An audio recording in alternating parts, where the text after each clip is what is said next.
हरे कृष्ण प्रिय भक्तजन। तो आज मैं आप लोगों को बताऊंगी 3 मुख्य चीज़, सकर्म, अकर्म और विकर्म। ये 3 चीज़ भगवत गीता में आपको मिल जाएगा। और ये सकर्म मतलब क्या है, अकर्म और विकर्म मतलब क्या है। जैसे कि सकर्म मतलब, जो सकर्म बोलते हैं, सकर्म का मतलब होता है कि जैसे कि दान पुण्य कर्म, जो भी आप लोग कर्म करते हैं। जैसे कि कोई व्यक्ति होगा, वो स्कूल के लिए कुछ डोनेशन देगा, मंदिर के लिए कुछ डोनेशन देगा, और या कुछ भी मतलब गरीबों को दान देगा, खाना खिलाएगा, या जो भी कुछ वो दान में करते हैं। और उसके बाद वो इंसान क्या करता है, वो दान पुण्य करने के बाद बदले में वो उसका इच्छा होता है, फल का इच्छा करता है, उसको बोला जाता है सकाम कर्म। और उसके बाद आता है विकर्म। विकर्म का मतलब होता है शास्त्र का ठीक उल्टा कार्य करना। जो शास्त्र में बताया गया जो बात है, उसको मतलब ना करके उसको ठीक विपरीत कार्य करना, उसको बोलता है विकर्म। और लास्ट में कर्म करते हुए भी जिसका फल ना हो, फल ही ना बने, उसको बोलता है अकर्म। मतलब भक्तिमय कर्म। कर्म कर दे, मतलब जुने कर्म हम लोग कर्म करते भी हैं। कर रहा होता है लेकिन उसका फल नहीं बनता। भक्त लोग का वैसा कर्म होता वो है मतलब ऐसा मुझे लगा अकर्म। था कि मतलब जो हम लोग कार्य करते हैं, मतलब दान देते हैं, कुछ भी करते हैं, पर हम लोग नहीं सोचते हैं कि मतलब ये इसका फल मुझे बाद में अच्छे से मिले, ऐसा टाइप का नहीं ना। वो मतलब जैसे हम लोग भी तो कपड़ा, भक्त लोग भी कपड़ा धोता है, काम करता है, पैसा कमाता है, घर चलाता है कि नहीं? दूसरा लोग भी करता है, लेकिन भक्त भगवान के शरणागत होकर करता है, इसलिए उसका कोई फल नहीं बनता। और जिसका फल नहीं बनता वो कभी फिर दोबारा जन्म नहीं लेता, और जिसका फल ही नहीं बनता उसको बोलता है अकर्म। मतलब हम लोगों का काम कर रहा होता है लेकिन फल नहीं बनता उसका, जैसे कि क्योंकि मतलब उसका सब फल भगवान अर्पित होता है, भगवान को अर्पित होता है। जैसे कि हम लोग भक्त लोग कभी कभी, अब कभी कभी नहीं, नॉर्मल टाइम में भी अभी शॉपिंग करने जाता है, सब्जी लेने जाता है। हाँ, तो उसका भी कोई सब दिन भर का जो भी कर्म है वो कर्म नहीं होता। भगवान भक्त तो सब कुछ भगवान के लिए करता है ना। भगवान को समर्पित होकर, भगवान को शरणागत होकर वो सब्जी खरीद के भी लाए तो भगवान को ऑफर करता है। वो खुद के लिए थोड़ी ना खरीदता है, भगवान के लिए। पर यदि फिर वही अभी भक्ति मूलक कार्य हो, तब जाकर उसका कर्म फल नहीं बनेगा। पर फिर वही भक्ति मूलक कार्य नहीं फिर होगा, वही जैसे कि सब्जी खरीद के यहाँ मैं अच्छे से बना के खाऊंगा, भगवान को भोग नहीं लगाए तो फिर वो होता है सकर्म। सकर्म, मतलब उसका फिर फल, कर्म हाँ, फल। टेस्टी बना के खाऊंगा, टेस्टी फल। वो फल चाहता है कि सब्जी खरीद कर लेकर आया, टेस्टी खाना चाहता हूँ, वो टेस्ट पाना चाहता है, वो टेस्टी टेस्टी उसका फल, तो फल की इच्छा आशा। तो मैं सोचती हूँ कभी कभी, तो उसका फिर क्या होगा, मेरा फिर क्या होगा। फिर क्या होगा? मतलब कभी कभी तो सोच में आता ही है ना ऐसा, आता है, खिलाऊंगी। कभी कभी पर आता फिर है। ऐसा भी होता है कि मतलब हाँ, यही चीज़ अच्छे से बनाकर भगवान को अर्पण करूँगी, तो ऐसा ही मतलब ऐसा तो नहीं होगा ना, मतलब हम लोग इतना उच्च कोटि के नहीं है ना, शुद्ध भक्त नहीं है ना, ये ताकि उच्च ये कोटि नीच कोटि ऐसा कुछ नहीं है। समय लगता है हर एक चीज़ का अभ्यास के लिए।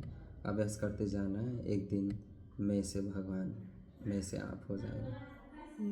मतलब जैसे कि हमें, अब आपने बोला ना उच्च कोटि का नहीं होगा, ऐसा क्या बोलता है, नीचे कोटि का नहीं होता, तो मतलब इसका मतलब क्या है, बताइए ना थोड़ा सा। ये हम लोग बहुत ज़्यादा दिमाग में ले लेते हैं कि अब मतलब उच्च कोटि को आपने बताया अभी अभी, उच्च कोटि का भक्ता ये नीच। कभी भी हम लोग जब भक्ति जीवन में आते हैं, या अपने से बड़ों को देखते हैं, अपने से छोटों को देखते हैं, विशेषकर हम लोग अपने से बड़ों को देखते हैं, तो हम लोग बहुत ज़्यादा दिमाग में ये प्रेशर डाल देते हैं कि हम कब उनकी तरह भजन कर पाएंगे, सेवा कर पाएंगे, वो तो उच्च कोटि का है, ये सीनियर है। ऐसा भक्ति में ये सीनियर जूनियर का ये झमेला हम लोग को नहीं रखना चाहिए।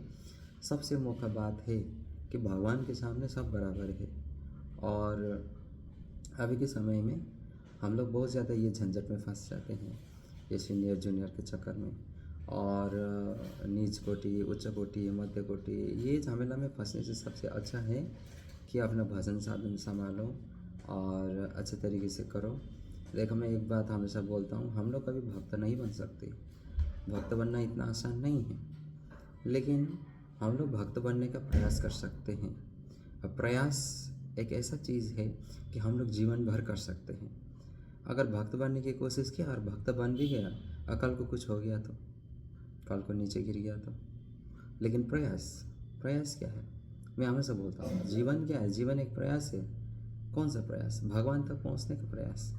हरि नाम करो, मंगल आरती करो, शास्त्र अध्ययन करो, अपने से गुरु वर्ग का या अपने से जो भजन में जो भजन साधन में अच्छे हैं, जो मार्गदर्शन कर सकता है, उन लोगों के आगे आदेश उपदेश सुनो, मानो, जानो और करो।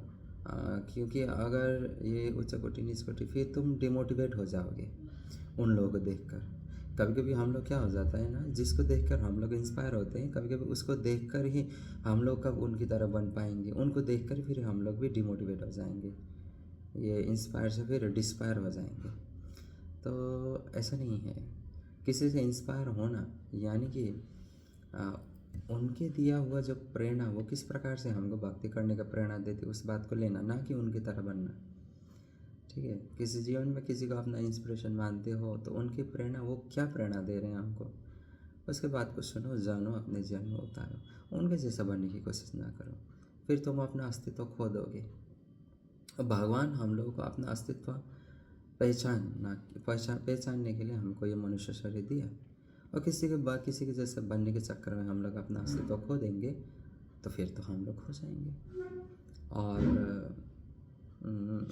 कभी कभी क्या होता है कि हम लोग दूसरों को देखते हैं, कितना अच्छा भजन कर रहा है, सेवा कर रहा है, फिर हम लोग थोड़ा बहुत प्रयास कर रहे होते हैं, अभी नए नए आ रहे होते हैं, और उनको देखते हैं और फिर अपने आप को एकदम लो मारने लगते हैं, मैंने तो कुछ किया नहीं, मेरे से कुछ हो नहीं पा रहा। ऐसा कभी नहीं, सब लोग अपने अपनी जगह पर प्रयास कर रहा है। एक उच्च कोटि महाभागवत भी भगवान को प्राप्त करने का प्रयास ही कर रहा है, एक मध्यम कोटि का भी, और एक सबसे